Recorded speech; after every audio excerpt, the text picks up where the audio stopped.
So today's session, of course, is called Fundamentals of Running. But in the first part, I would like to elaborate a bit more on athletes' development, because as Mr. Radhakrishnan mentioned, even in the national coaching camps, we are dealing, or we were dealing with quite a number of injuries. We were dealing sometimes with technical faults, not only when it comes to running mechanics, but also to other movements. We realized that a lot of athletes are dealing with a relatively weak core strength. And this, surprisingly, despite an average of around 9 to 10 or 11 sessions they were training a week. So we had to ask ourselves what happened during these 10, 11 training sessions when the athletes were not able to perform a proper technique, not able to deal with a proper core strength or maximum strength level. And I just want to start this session with a video of India's record holder in the shot put, also the Asian champion. You all know him, Tajinder Pal Tour. And he is performing here a bench press with, I think, around 240 kg. In general, we say in the shot put, and Mr. Radhakrishnan mentioned it yesterday, we had 7 throwers above 22 meters in the recent World Championships. In general, we say that as a shot putter, you need a maximum strength level of around 230 kg to be successful. Now, please have a look on this video. It's a slow motion now. It's a very powerful guy. But once again, moving almost 240 kg here during this bench press exercise. And I think none of you, the junior athletes who are joining the coaches, would ask some of the younger athletes to do a bench press with 240 kg, because everybody knows the athletes most likely won't be able to move such a high weight. Yeah, and if you would give a junior athlete 240 kg, it's a very high risk that he, or especially she, is getting injured. We have to think in a similar way about the other events as well. Because in India, we still face a situation where a lot of coaches are simply copying training programs of elite senior athletes and applying these programs to the Jews and junior athletes. And we would never do that with a 240 kg bench press. So then my question is, why are we going to do that with, for example, intensive tempo runs? Yeah, with intensive resistance training, intensive plyometrics.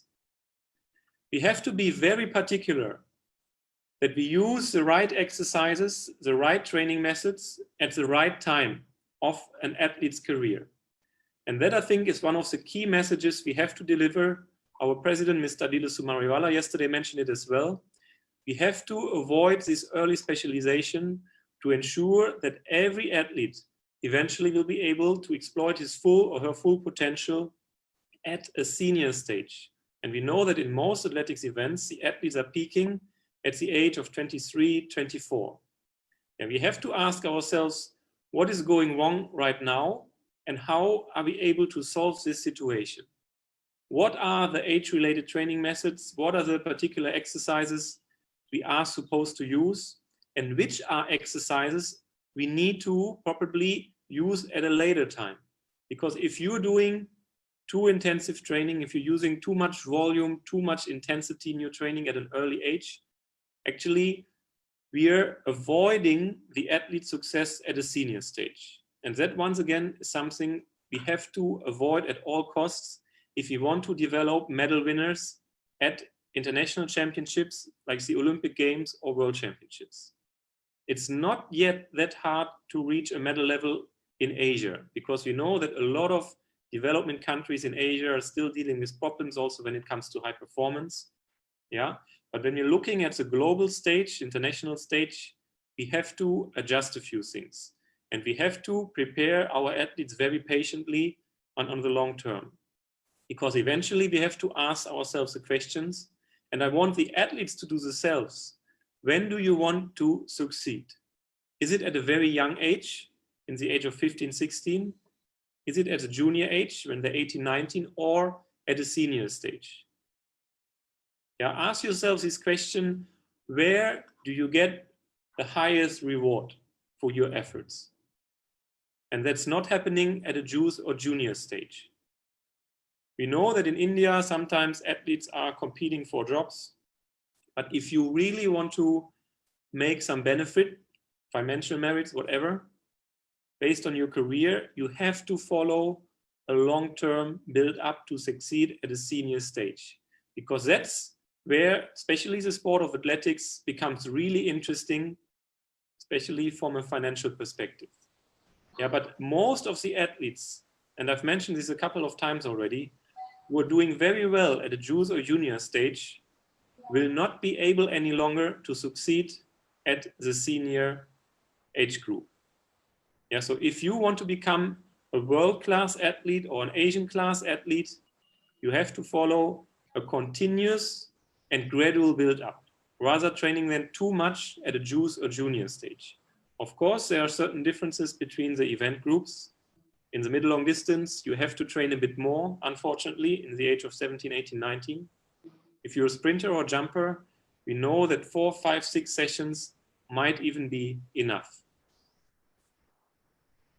In the next weeks, we will talk a lot about changes, changing the technique, changing training methodologies. And change is always connected with a kind of denial or frustration in the beginning. For coaches, for athletes, it's never that easy to adjust or to change our training programs, technical aspects, coordination, because change always implies that we've done certain things wrong in the past. And it might not be, it's not easy for any of us to overcome these challenges. Yeah, to admit that we've probably done a few things in an incorrect way previously. And when we're talking about change, some of you might have seen the so-called Kübler-Ross change curve already. If you introduce a new idea of training, if you introduce new technical models, in the beginning, there's often a shock. People are surprised. Oh, I've done something wrong. Is this really the case? Then the second stage is often followed by denial, a disbelief. Yeah, you're trying to stick to your previous technique, trying to find arguments that the things you have done are actually right. Often this follows by frustration and depression. And then at the later stage, we are starting to experiment. Yeah, we're trying to try a few things. Afterwards, we're taking decisions. And then eventually we integrate these aspects into our training sessions. And you can make this whole thing a bit easier if you just skip the first 3 steps: shock, denial, frustration, and depression. Sorry, 4 steps.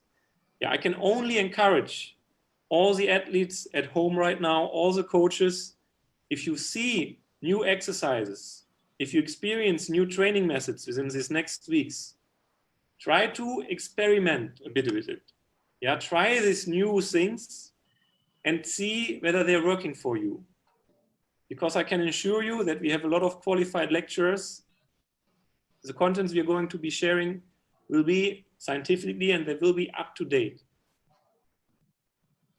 And in India, we already know that a lot of our athletes and coaches in a certain way are underperforming because the training methods and the exercises are not always up to a world-class standard. There have been a lot of changes and we will discuss a few of them later in these sessions. Yeah, I just want you to be open-minded, be ready to reflect yourself, be ready to admit to do mistakes because that's what coaching is about. And I also want the athletes to think about what they are doing, to reflect their own actions on the track.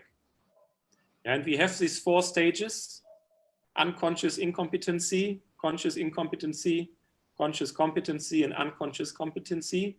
And that's what all of you should try to follow and to reach the so-called unconscious competency stage in the end. Often, as athletes, as coaches, we are just doing things without fully understanding them. But a coach always has to be able to fully legitimate what he or she is doing, applying on the track or in the gym or on the field. The same applies to athletes. An athlete has to understand about the purpose of the exercises. An athlete needs to know what is the intended outcome after a day of training. with a particular drill. Yeah, because this will actually enhance the quality of the exercise. But if you're just working on a training program and you're following point B after point A and point C after point B without thinking about what you're doing, you will never leave this level of unconscious incompetency in the beginning. Only if we start to reflect what we are doing as athletes and as coaches, we will be able to increase our competency and thereby our performance level. Yeah, so try to develop a deep understanding of what you're doing. Athletes and coaches, please engage in discussions. Yeah, the coaches are relying on the athletes' feedback to improve their training. And the athletes, on the other hand, you have to provide feedback to your coaches. You need to tell them, how do you feel? Yeah, how does a certain exercise feel? Do you like it or do you not like it? And then in a discussion with your coach, you have to identify what are your strengths and what are your weaknesses. Because only if you raise the awareness for your own body, for your own abilities, you will be able to develop yourself to the before mentioned international level. Yeah, there's this very popular saying of a former American coach, one of the founders of Nike. It's the athlete makes him herself. It's not the coach who makes the athletes. Yeah, as coaches, we can only guide the athletes. But the athletes, and that's, I feel, really an important point, they have to take the responsibility. They have to sometimes overcome struggles, tiredness, fatigue, whatever, but it's their responsibility. Yeah, eventually the athlete is the one in the driver's seat. The athletes have to decide how fast and how far to go. The coaches can just sit in the car, guiding the athletes, telling them how to drive. But the athletes are behind the steering wheel and they have to decide in which direction to go. As coaches, yeah, we're not there to take responsibility away from the athletes. This is the athlete's task. As coaches, again, we can just guide them, saying, okay, this is a way, this is a route we are following. But the athletes are the ones who have to have the motivation, the willpower, the spirit to move this whole thing forward. And that's what we call a so-called athlete-centered approach. Yeah, to enhance the quality of our training, we need to encourage the athletes to take responsibility. The athletes have to take ownership. And in this process, we have to encourage them and guide them. And questioning, that means the athletes asking questions to the coach, is a very important step. On the other hand, it's also the coaches have to ask questions to the athletes. How do you feel during this exercise? How is your recovery status? Yeah, only if we work on this communication, if we align ourselves via questions, yeah, an alignment between athletes and coaches, only if you're going to process this, we will be able to enhance the quality of our athlete-coach relationship. And that eventually will help us to reach an entirely different level in the future. Because athletics is not a team sport. Athletics is an individual sport. And if you're having 10 athletes in your training group, or the athletes, if you're training with 10, 15, sometimes 20 other athletes at the same time, it's not possible that all of these athletes are adjusting in the same way to specific exercises or training methods. The future of athletics lies in individualized training programs. And that's something we always have to keep in mind. We need to understand about the strengths and weaknesses of our athletes to adjust, to customize the training programs. And once again, that only works if we enhance the understanding for each other. The coach has to develop a very thorough, a deep understanding of the athlete, and the athlete, on the other hand, has to develop the similar understanding for the coach and the coach's ideas. Yeah, I'm pretty sure some of you have seen this comic already. It was published in one of the Indian newspapers at Independence Day last year. Yeah, we know that sometimes because of these hierarchical structures in India, It's a lot of listen and obey. Yeah, the coaches just describe the training program and the athlete follows. But if you want to be successful, it can't be like that. Yeah, we have to rethink that idea. We have to empower the athletes, and as coaches, we have to be willing to give more responsibility to the athlete. And there are 4 outcomes, and I want coaches and athletes to have a look at this, which are actually a result of a proper coaching. And one is a competency of the athlete. One is a confidence of an athlete, the connection between athlete and coach, and the character. That means morality, integrity, empathy, responsibility of the athlete. And we can only develop these 4 C's, the athlete's outcomes, by using a servant leadership style. That means we have to guide, but build up the athlete at the same time. Yeah, and I want the athletes also to think about that. How are you able to increase your competency as an athlete, your confidence, your people skills when it comes to social relationships, and your character? Because we know that successful athletes are usually showing very good, very strong results when it comes to these 4 C's of effective coaching. Yeah, so coaching is not just about training, it's about developing young people. Sorry. And when it comes to the coach-athlete relationship, and once again, that's depending on 2 sides. Yeah, we need to develop a certain level of trust. We need to encourage feedback and create ownership. We have to increase the competency of the athletes. The goals of athletes and coaches have to be aligned. Often we are facing a situation where the coach comes up with a goal for next season and the athlete feels, oh, actually coach, that's a bit too much. Yeah, you want me to jump 7.50 m, but my long jump personal best is 6.90 m, 60 centimeters. I feel a bit stressed by you talking about that. Maybe let's align this goal. Yeah, sometimes the athletes are complaining that the coach's goals are not high enough.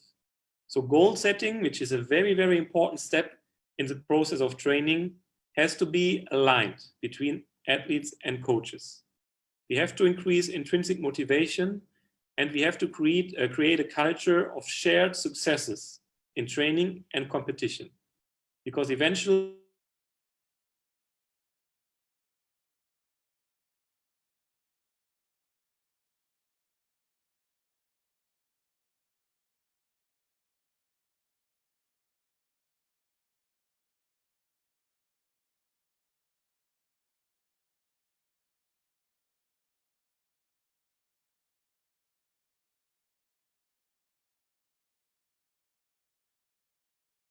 sorry, there is some internet problem there with Volker. We'll come back soon.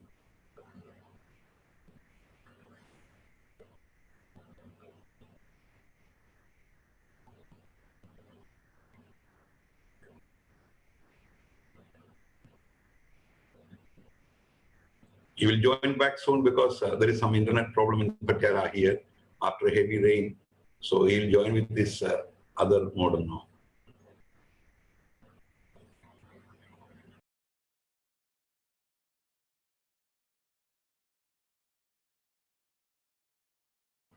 Meantime, if someone wants to speak something, you can keep the session alive. Till then, I can translate it in Hindi so that those who are Hindi speaking, they can understand better. So, can I speak, sir? Please speak on. He has joined, sir. Volker has joined. Then Okay, sir. Thank you. Better will. But anyway, Mr. Wasir can always sum up. I think Hindi translation would always be beneficial. So at the end, maybe 10 minutes, 15 minutes, you can keep all points and give an Hindi version of it. If you always do. Okay, sir. Thank you.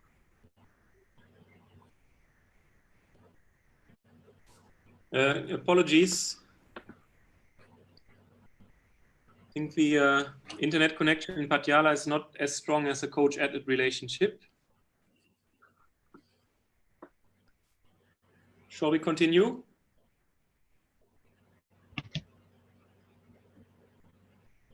Yeah, Please carry on, sir. Please.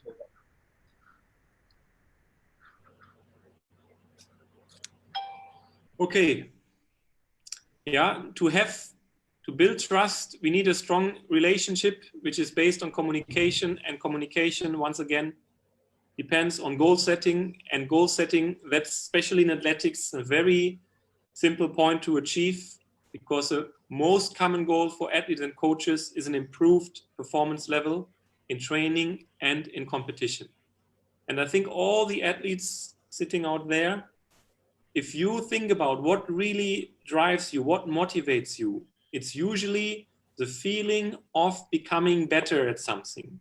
Whether it's inside the gym, if you do a bench press, a squat, whether it's on the track by doing jumping or running exercises, drills, whatever. If you feel that you're improving, that usually comes with a huge motivation. Yeah, and if you are able to reach these goals, that actually is the factor why most of you will be part of the athletics movement and continue to enhance their skills and abilities. So do not just set the goals for the competitions, also go for a small goal setting for each training session, for each training phase you have. Yeah, that we have a very precise and specific outcome, and that we eventually follow a holistic training process, which covers, once again, according to your age group, all the necessary abilities and skills. Yeah, and keep in mind, each goal has to follow the so-called SMARTER rules. It has to be specific. Yeah, don't just say, I want to jump further. Say, okay, I have to jump maybe 20 centimeters further. It has to be measurable, which in athletics is achievable. Don't put your goals too high, realistic, and it has to be timed. Yeah, so that we say next year, we probably want to reach another level. And if you're doing so, we will eventually be able to change or to adjust our mindset. Because athletics or high performance sport in general is always a very demanding aspect. And we have to leave our comfort zone to become successful. As athletes and as coaches, we have to constantly leave our comfort zone and put ourselves in a very unfavorable position to make ourselves uncomfortable. Because if you want to raise your levels, if you want to push your limits, it will never happen if you just stay at home. And there's no athlete in the world, that I can promise you, who is willing or ready to train at every single session. Yeah, it's not easy to leave your home, to go to the training ground, to conduct maybe the 9 or 10 sessions in a week. But that's what really makes a difference.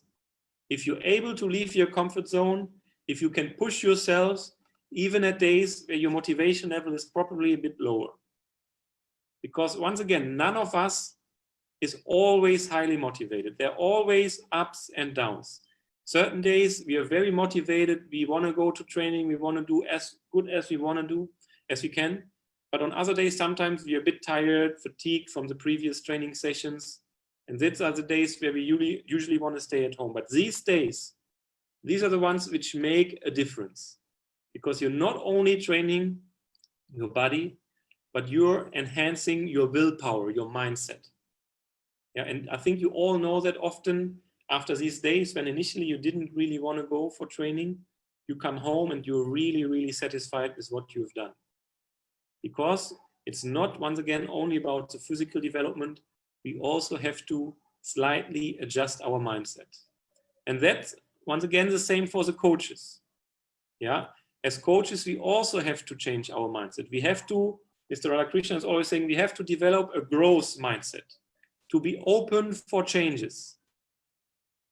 Top world-class coaches, they are usually changing their training year after year to a certain percentage. one study is saying that world-class coaches usually change approximately 30% of their training year by year.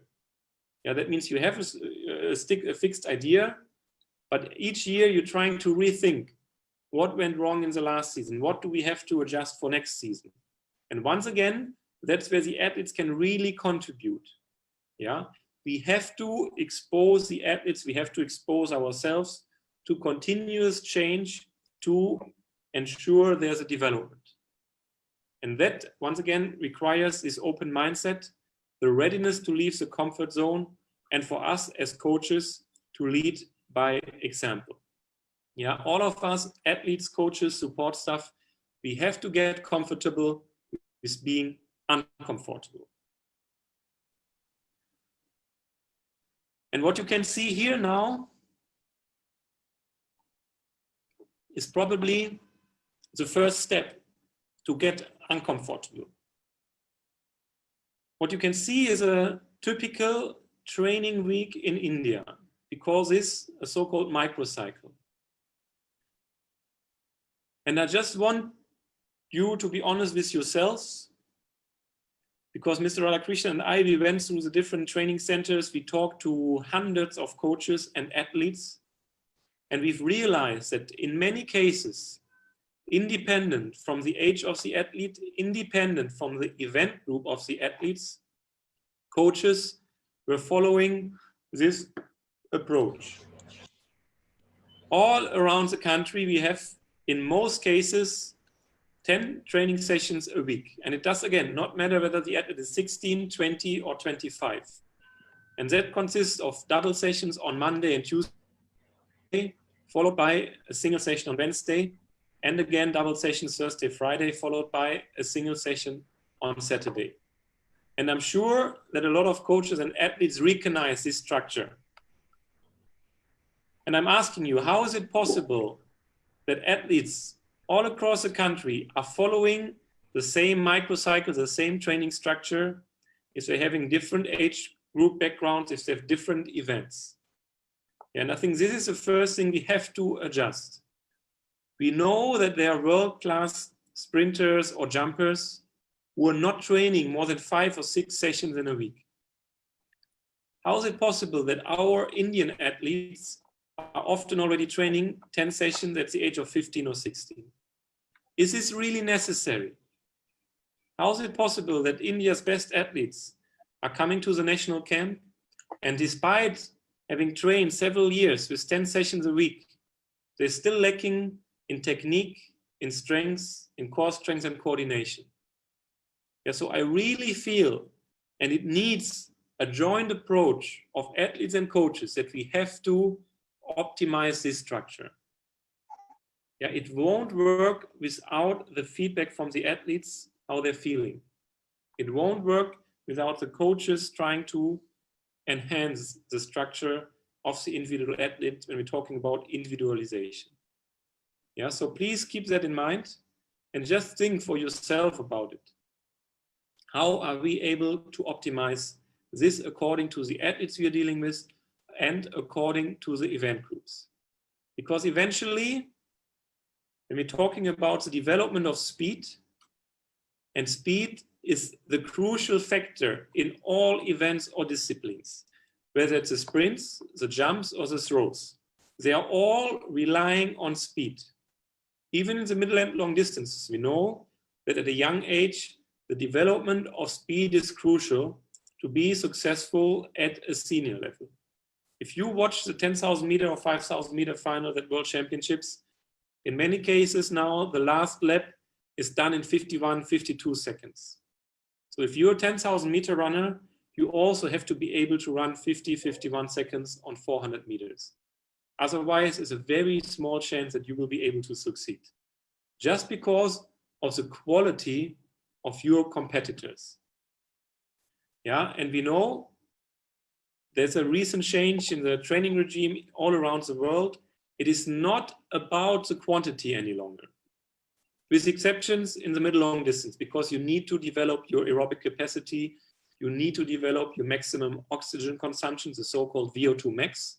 Yeah, there we have to have a certain volume, but in all other events, the sprints, the jumps, and the throws, the quality has to supersede the quantity.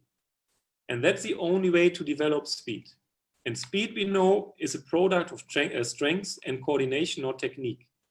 So we have to put more emphasis on developing an age-related and event-related strengths. We have to definitely put more emphasis on improving the coordination of our level. Yeah, that includes the balance, reaction, hand-eye coordination, hand-leg coordination, whatever. We have to emphasize more on technique training, and the combination of both eventually will lead to an enhanced speed. Yeah, and speed is necessary not only for the sprinter, it is very important for the long and triple jumper, because we know that the performance in the jumps is highly related to the run-up speed.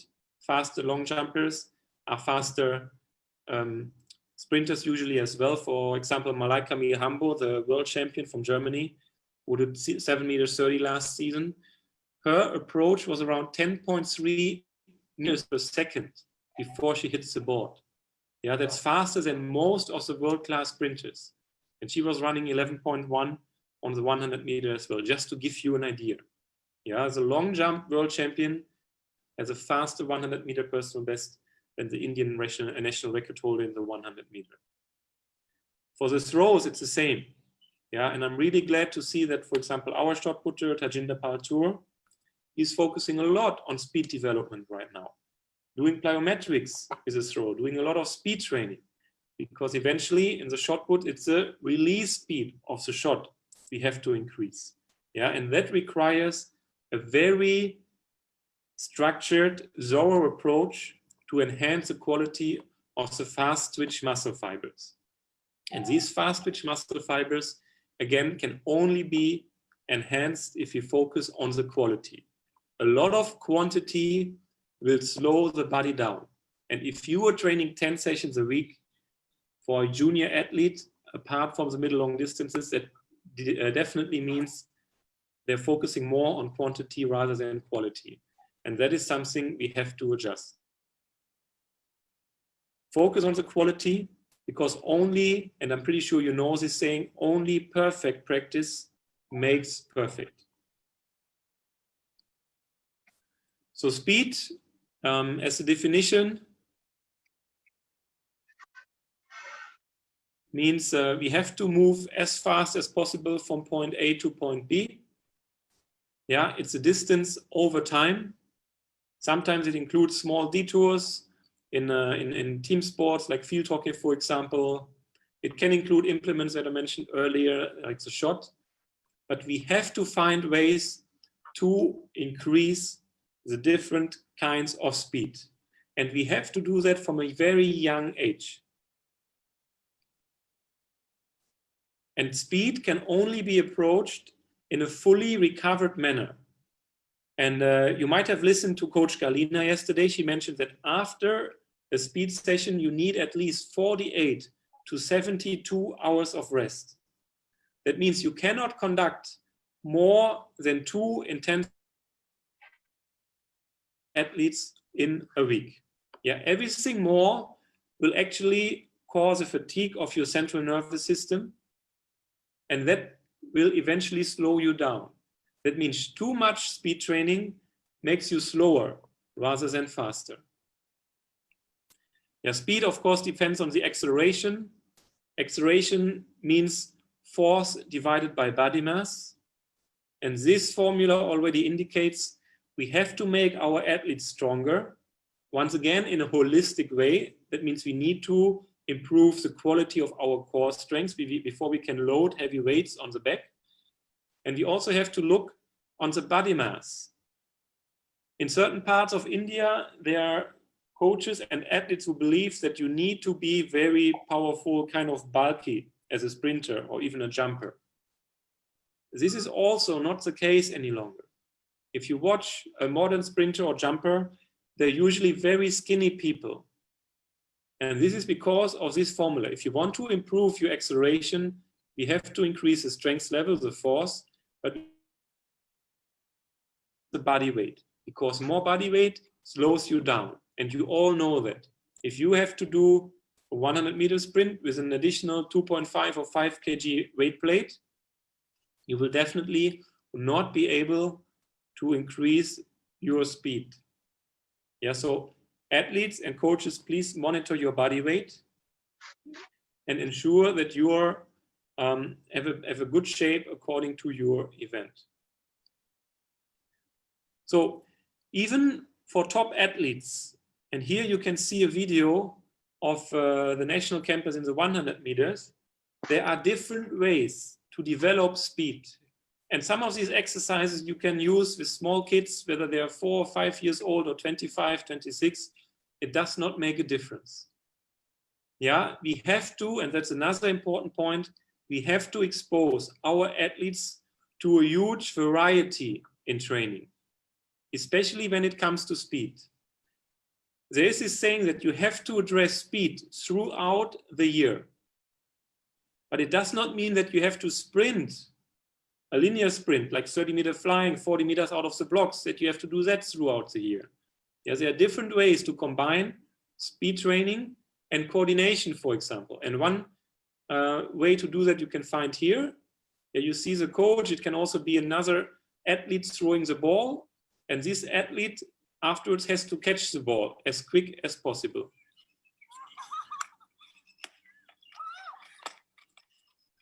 Yeah, we are trying to combine speed and coordination, especially at the early stage of the season. Now, in this case, you can find only one athlete, but you can ask 2 athletes to do the same simultaneously. That's no problem at all. Yeah, just to increase the pressure a bit. So make your training interesting, enhance the variety, and find ways to combine it with fun as well. Another idea, you can see 4 cones here. Fire, water. And the athletes are asked to cover these cones in a different way. Yeah, we have 3 cones here, blue, yellow, and red. And we allocated different terms to these cones. For example, the blue cone became number 1, yellow became number 2, red became number 3. Then blue became water, red became sun, yellow became sun, and red became fire, for example. And then after the coach's signal, the athletes had to cover the correct order. So we try to make them think at the same time. Tiger 1, fire, water.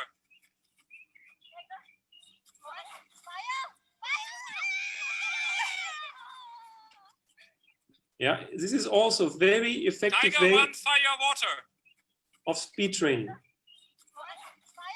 Bit different than what we usually do, but we're combining coordination, speed, and we make the athlete think in a certain way, which increases the self-perception, the awareness, and helps us to improve the quality. Another aspect when we're talking about speed development, of course, is the structure of our races.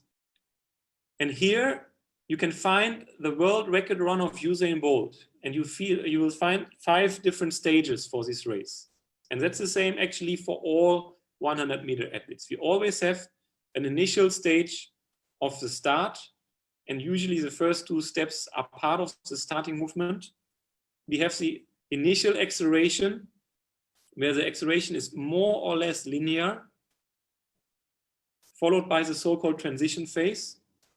Then the 4th one is a maximum velocity phase. And at the end of the race, and I want all of you to pay special attention to this, we have the so-called speed maintenance. Speed maintenance just means that the athletes are trying to maintain their maximum velocity. And that was one of Usain Bolt's huge advantages, that he had a very good speed maintenance in comparison to other athletes. For example, in comparison to Christian Coleman, who, of course, right now is not allowed to compete. But Christian Coleman, for example, one of the reasons he did not do that well in the past was because he showed a very steep deceleration at the end of the race. Yeah, that, on the other hand, made him a very fast 60-meter runner. But please keep these 5 stages in mind. Start initial acceleration, transition, maximum velocity, and speed maintenance. Yeah, most of the athletes, and I took an example of female athletes here, they reach their maximum velocity at around 50 to 60 meters. That means the deceleration usually takes place from around 60 meters onwards. As a rule of thumb, we can say 6.2 to 6.4 seconds. Yeah, at 6.2 to 6.4, that's where an athlete is reaching his or her maximum running speed.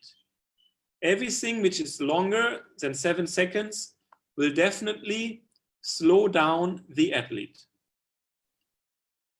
And based on some of last year's competitions, the interstate and the open nationals, yeah, we did an analysis and we compared our Indian top sprinters, the finalists, yeah, including our national record holder, and we compared them with the international top athletes. Yeah, some of the women in the world, you can see from 10.73 to 10.9. Our Indian athletes at these races, Duty Chan was the fastest with 11.38. The slowest one was here, 12.01. And we try to understand, where does the main difference happen? And we see, of course, they're not reaching such a high speed. The 60-meter times are a bit different already. That means we need to focus more on speed development. We have to make our athletes faster in the initial 3 stages of the race, yeah, to enable them to enhance their maximum velocity.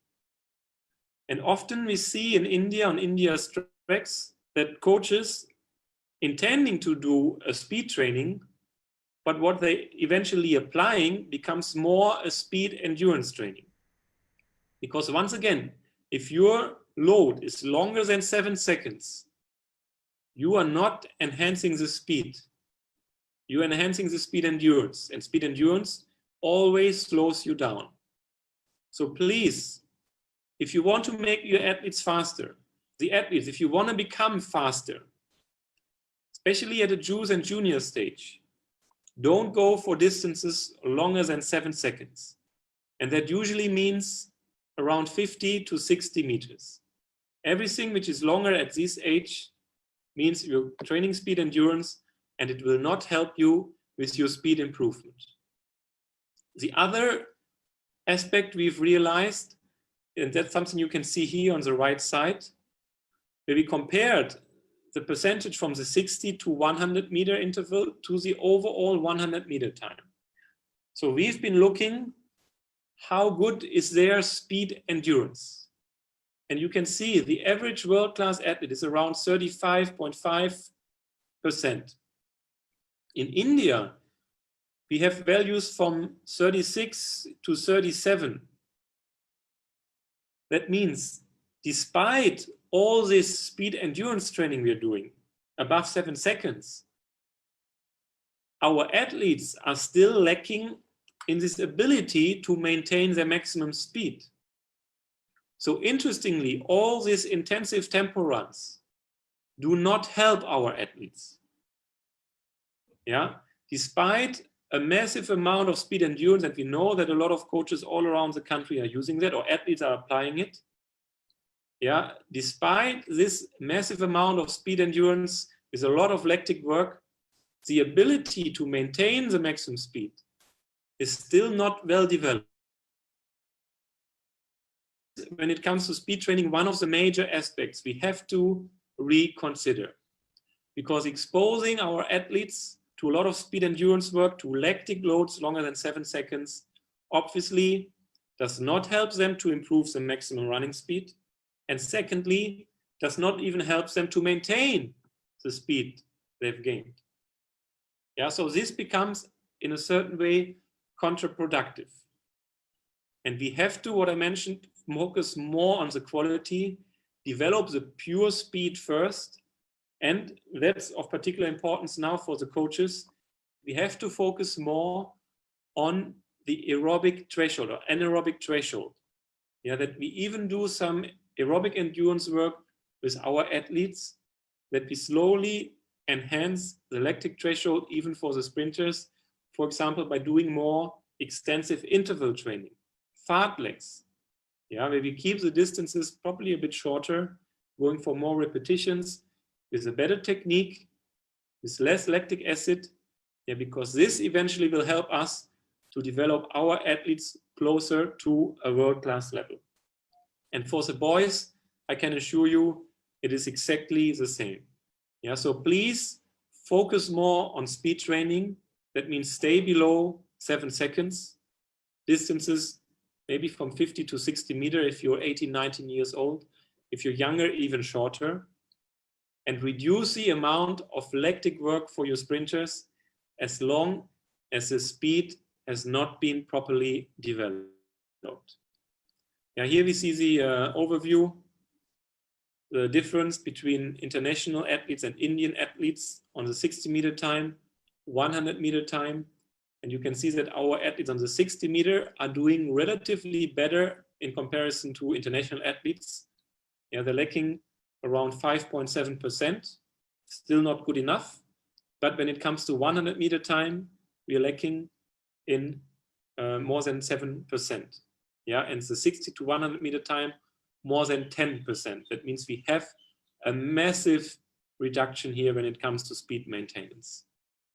Yeah, so Indian athletes at the moment show a lack of speed, and that's across all events, but an even greater lack of speed endurance, despite this massive amount of speed endurance training, lactic training we are doing. So we have to adjust the idea behind our speed training. Yeah, and this is also based due to physiology. To affect the pure speed, the maximum speed, we have to avoid producing lactic acid. And we know that the ATP and CP, that means adenosine triphosphate and creatine phosphate, are covering approximately the first 6 seconds of energy production. Yeah, and once ATP and CP storages are deplenished, there is no way to maintain your speed any longer. And that's, again, the reason why we have to keep the speed work shorter than 6 to 7 seconds, and that we should plan the training according to the duration, yeah, the time, rather than the distance. Because if you're saying you add, okay, you go for a 70-meter sprint, it looks good on paper, but 7-second sprint will take at least 8-9 seconds. Yeah, and that means you're spending 3 seconds already decelerating, and all the positive aspects of the first 6-7 seconds are gone. And some typical examples you can find here. Typical acceleration session for young athletes is 3 times 20 meters with a rest of 2 minutes, 2 times 30 meters with a rest of 4 minutes, maybe 1 times 40 minutes, with afterwards with 4 to 6 minutes in between the sets. Again, it's not about the quantity, it is about the quality of the session. Yeah, speed training for juice athlete typically would be 4 times 30 meter flying, maybe with a 30-meter full approach, if possible with tailwind, but gives them enough rest. And that might mean in this case, for example, 12 minutes. As a rule of thumb, when we're talking about acceleration, that means usually about until 40 meters, we're giving them 1 to 2 minutes of rest for 1 second of load. Yeah. So if you're running, for example, 30 meters, that might take 4 seconds. 1 minute for 4 seconds means a minimum rest of 4 minutes in between the repetitions. If you do 30-meter flying, let's say it takes 3.0 seconds, but we have a 30-meter full approach, which takes another 4 seconds. So 3 seconds for the flying part, 4 seconds for the acceleration that accumulates to 7 seconds. 7 seconds means you can give them actually up to 14 minutes of load to ensure there's a full recovery, but also for the neuromuscular system. One other, and tomorrow our national coaches Rajmohan and Nagesh will further elaborate on that, are the technical parameters. Again, we did a comparison between Indian athletes and world-class athletes with regards to their hip angles. The at TO means toe off. Yeah, the hip angle at toe off, which is parallel to the ground. The knee angle of the rear leg F toe off, that means this angle here. Yeah, the purple mark angle. And the thigh angle of the front leg. We can't see this here in the picture, but this means the thigh angle in comparison to the ground. And we found a couple of very interesting results. Let's start with the hip angle. There's a hip angle F toe off. That means the angle between the rear thigh and the front thigh. And at world class, the average is around 90 degrees. Yeah, this maybe from 96 to 83, apologies. If you see the angle of our Indian top sprinters, it's above 110 degrees here and above 104 degrees here. Yeah, that means the angle at toe off here bigger than it is for world-class athlete. Another interesting finding is the knee angle at rear leg at toe off. For an average world-class athlete, it's 152 degrees. That means the leg should be bended. Yeah, with a range from 146 to 158. Again, for our top sprinters, we see values around 107 degrees or 169. That means the leg is almost straight. Now, sorry, if you take this into consideration, we actually found out that our athletes have a wrong way of running.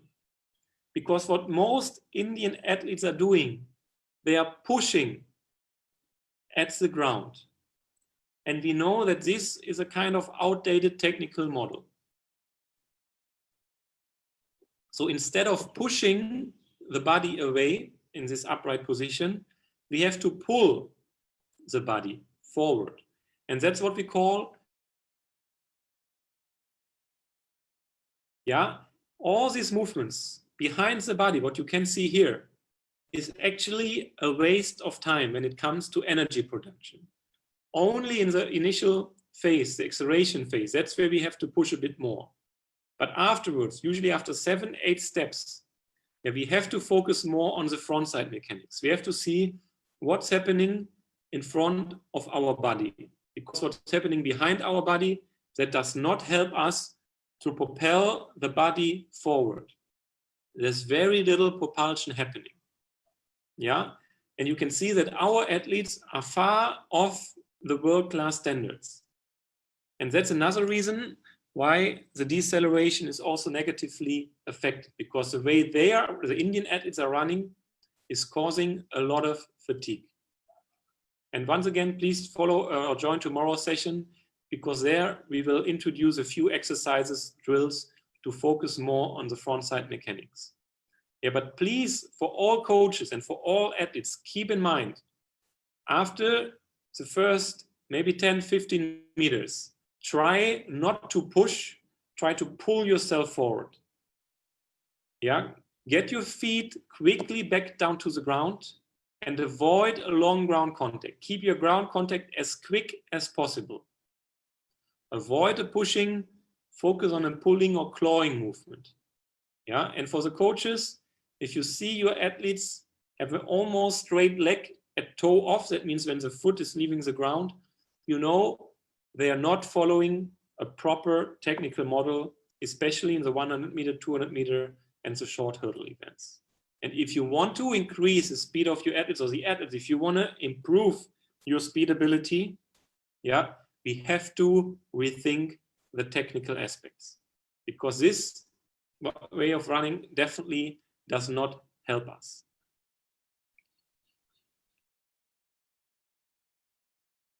In India are still doing the high knee exercise. And in the high knee exercise, the focus, and that's one of the reasons for these technical difficulties we are dealing with, in the high knees, the focus is on lifting your knee, usually up to a 90-degree angle. That's the thigh is parallel to the ground. But if you see the thigh angle of the front leg at world class, yeah, we realize it's only from a range of 62 to 68 degrees. Means the thigh is not parallel to the ground, but pointing down slightly. It's the same for male athletes. Yeah, nowadays, the world-class sprinters, they do not raise their knees any longer. They're trying to do the opposite. They're trying to push their legs down, yeah, to focus on the ground preparation and the ground contact. So please refrain from doing high knees. Refrain from doing butt kicks, because these exercises, these drills are developing your athletes in the wrong direction. The focus always has to be on the hip extension, because that's the only way for us to apply force to the ground. Remember, the formula for acceleration is force divided by mass.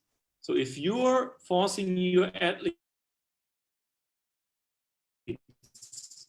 if you're bringing up on the knee lift, you eventually going to slow down. Yeah, always focus on the hip extension, hammer down your legs, tear back the track, claw, whatever you want to, whatever clue you want to use. Yeah, but please stop overestimating the knee lift and focus on the hip extension instead. And yeah, 2 videos, the same start, where we're trying to work on these technical movements. A very young sprinter who was dealing with the same technical difficulties, but you can see a huge progression. And I can assure you that technique training can be done even at the age of 30, 35. The human body is still able to adjust to it. It might take a bit longer, and that's the reason why it's very important to establish the right technical movements at a young age. But we can still work on the technique, and we actually have to. Because when we are talking about performance sports, we're talking of improvement sometimes of 0.1, 0.5%. If you improve by 0.1 in the 100 meter, yeah, that's 100th of a second. And I think all of you have already experienced that 100th of a second sometimes makes a huge difference. So when it comes to speed development, and speed development again is the same or is important for all events. Think about adjusting the technique. In the sprint and running events and also the jumps, focus on the front side mechanics. Avoid this backward movement. Yeah. Avoid a massive circling behind your legs, behind your body center of mass. Avoid the butt kick, avoid the high knees, focusing on the hip extension. And most important in training, ensure you have fun. And you increase the fun level by enhancing and enriching the variety of your training. And from time to time, change your perspective on training and during. That means I'm not only referring to these 2 videos, yeah, one is the sagittal, one is the posterior view, but also your perception or your perspective on training as a coach. Thank you very much.